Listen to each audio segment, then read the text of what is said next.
The exploration of space will go ahead, whether we join in it or not.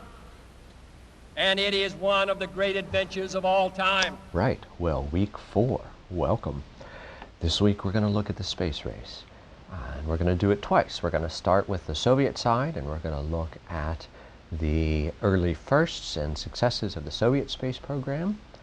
And then we're going to rewind, and we're going to do the same thing, and we're going to look at the U.S. space program, and we're going to look at the Projects Mercury and Project Gemini all the way through Apollo and the missions to the moon.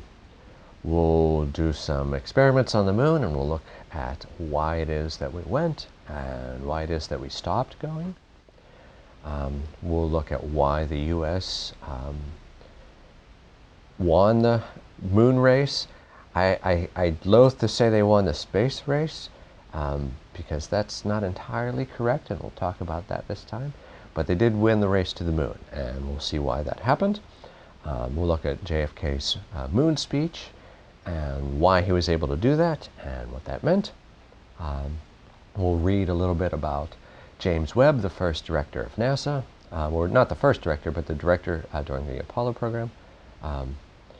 And we'll look a little bit about the NASA Act of 1958 and what that meant when it was passed, and how NASA itself developed in the United States.